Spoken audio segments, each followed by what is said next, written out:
As I said earlier, my name is Ray Rosenberger, and I did attempt to find out what the agenda was for this meeting, and I came here not knowing, and I'm still not quite clear. So it's possible that some of my comments that I'm going to make do not apply to this agenda, so I wish you would just excuse them.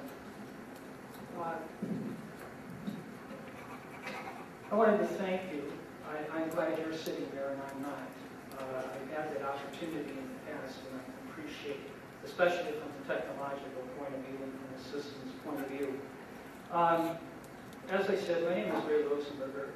Within the binders and the tapes that you see over there, there's a timeline of material related to voting, and in particular to this Board of Elections.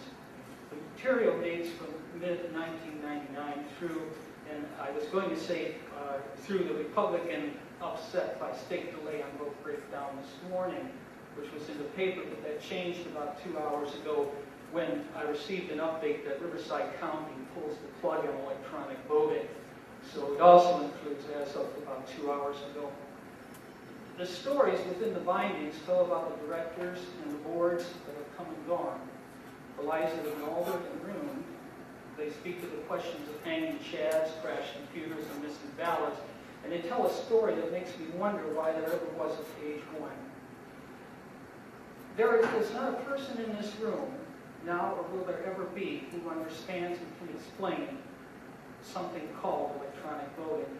And I have 35 years in the computer sciences area and have written easily over 10,000 computer programs, and can explain circuitry in computers down to chip level, and yet I cannot tell you how a computerized voting machine works. And when we as a form of government no longer understand the mechanism by which we are governed, it's time to say stop. I realize that many of you are systems and technical people, but you're also citizens. And as a result of that, you also participate if in fact an election does not hold true to voter intent.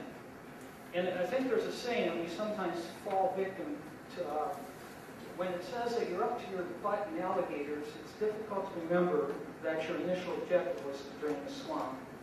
And I know that is what has happened in the case of this computerized voting. In particular, the system's people who are charged with making something work that possibly, by definition, will never work. One of the Apollo 13 mission control people, Cy Liebergott, was in Cleveland a few days ago. And he gave a talk at NASA, and Mr. Liebergott explained the successful failure of Apollo 13, the failed 1970 moon mission, in terms of what actually happened. And Apollo's 13 cryogenic tanks did not explode on April the 13th, 1970. They exploded 8 years earlier in a series of seemingly unrelated events, which happened to come to the pinnacle on April the 13th. The same can be true of this meeting today. We didn't just happen to be here. This meeting was predestined. Back when the first computerized machine was put in place to supplement, augment, replace, and that which is impossible to supplement, augment, and replace in a democracy, and that is we the people. As I read back through the thousands of articles covering the last 8 or so years, I saw exactly what happened to voting in this country, and in particular to this Board of Elections. We the people have taken something that is supposed to be simple, straightforward, that being the casting and counting of ballots, and we made it complicated, we made it unmanageable, we made it unexplainable, and we made it secret. And as such, it doesn't work, and it never will work. We have lost sight of draining the swamp and have immersed ourselves in alligators. The Cuyahoga County Board of Elections, and indeed the people in this room, have it within their power and wisdom to say no to computerized voting, as the Secretary of State's office does.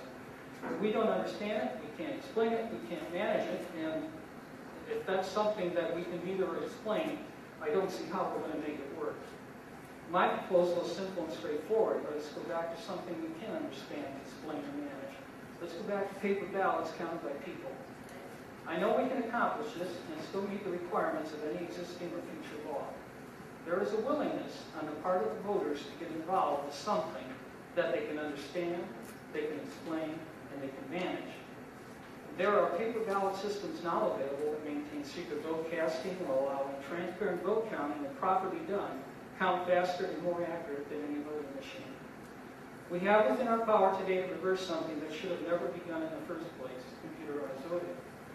If this country living is indeed the leader of democracy and democracy is controlled through our vote, then we are the most powerful known force in the universe. We cannot and must not trust that force with something we don't understand. We cannot delegate it to secrecy. And I'll repeat earlier what I said. When we as a form of government no longer understand the mechanism by which we are governed, it's time to say stop. And it's time to say stop to computerized voting.